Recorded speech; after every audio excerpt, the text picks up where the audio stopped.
नमस्कार शेतकरी मित्रांनो, आज आपण पाहणार आहोत हराळी आणि लवाळा हे तणाचा बंदोबस्त कसा करायचा.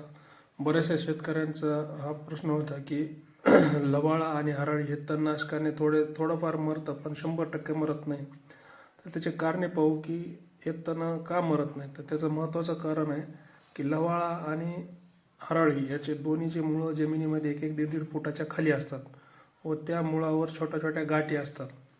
वर फवारणी केल्यानंतर किंवा खुरपणी केल्यानंतर वरचं तण निघून जातं, पण ज्या खाली गाठी असतात त्यांना थोडंही मॉइश्चर किंवा पाणी भेटलं तर त्याच्यातून लगेच एक कोंब बाहेर येतो, परत ते तण बाहेर डोकावतं.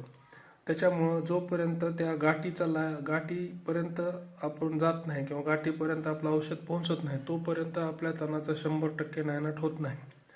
तर गाठीपर्यंत औषध जाण्यासाठी काय काय केलं पाहिजे. तर सर्वात महत्त्वाचं, तुम्ही जे तणनाशक फवारता ज्याच्यामध्ये सिस्टमॅटिक तणनाशकाचा जास्त वापर केला जातो, ग्लायसोफेट किंवा मिरा 71 आपल्या व्यावहारिक भाषेमध्ये त्याचं नाव आहे. तर त्याचा पाण्याचा पीएच जो आहे फवारणीचा तो 6 ते 7 असला पाहिजे. आता पाण्याचा पीएच हा कसा मोजायचा, तर मार्केटमध्ये पीएच मीटर भेटतं किंवा लिटमस पेपर भेटतो. त्याने आपल्या पाण्याचा पीएच जर चेक केला तर तो ॲसिडिक किंवा अल्कलाईन जर पाणी असेल तर आपलं जी फवारणी होते त्याचा रिझल्ट तेवढा जास्त राहत नाही. त्याच्यामुळं आपलं पाणी फवारते वेळेस चेक करणं गरजेचं आहे की पीएच 6 ते 7 असला पाहिजे. इंडिया ॲग्रो कंपनीने पीएच मॉडिफाईड तयार केलेले, ज्याचा खर्च एक प्रति पंप फक्त 5 ते 10 रुपये.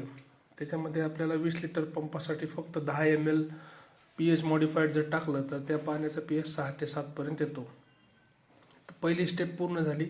त्याच्यानंतर आपल्याला त्याच्यामध्ये पेनिट्रेशन म्हणजे ते जे ग्लायसोफेट किंवा जे मिरा 71 आपण तणनाशक फवारतो ते तण आपल्याला त्या मुळापर्यंत जाणं आवश्यक आहे. त्याच्यासाठी पेनिट्रेशन नावाचं घटक तयार केलेलं आहे बऱ्याचशा कंपन्यांनी. याच्यामध्ये स्टिकर, पेनिट्रेशन, पीएच मेंटेनर असं सर्व काम एकच घटक करतो. तर त्याच्यासाठी इंडिया ॲग्रो कंपनीचं जे पीएच आहे स्प्रे, माय स्प्रे, ते खूप चांगल्या क्वालिटीचं बनवलेलं आहे. तर ते आपण एक 20 ml पंपासाठी 5 ml वापरू शकता, ज्याच्यामुळे आपण जे औषध मारतो ते झाडाच्या किंवा गवताच्या मुळापर्यंत जाऊन त्याची गाठीचं नायनाट करतं. तर हे 2 साधे साधे उपाय आपण तणनाशकाबरोबर जर केले तर आपलं तण 100% मरतं.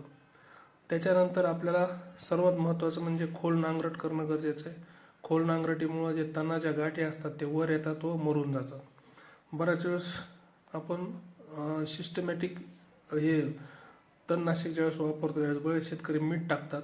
मिठाचाही फायदा होतो, पण जर जास्त मीठ पडलं तर त्याच्यामध्ये ॲसिडिक पाणी तयार होऊन परत त्या तणनाशकाचा जास्त उपयोग होत नाही. त्याच्यामुळं मीठ किंवा लिंबू हे टाकू शकता, पण प्रमाणाबद्ध. जर हे दोन्ही अवेलेबल नसेल तुमच्याकडे किंवा मग तुम्हाला स्टिकर टाकलं आणि पीएच मेंटेनर टाकलं तर तुम्हाला लिंबू आणि मिठाची गरज नाही. त्याचबरोबर आपल्याला तणनाशकामध्ये इंटिग्रेटेड म्हणजे एकच प्रकारचं पीक जर सतत घेतलं तर त्याच्यामुळे रेजिस्टंट निर्माण होतं व तण सहसा मरत नाही. त्याच्यासाठी आपल्याला आलटून पालटून दोन तरी पिकं वर्षातून घेणं गरजेचं असतं.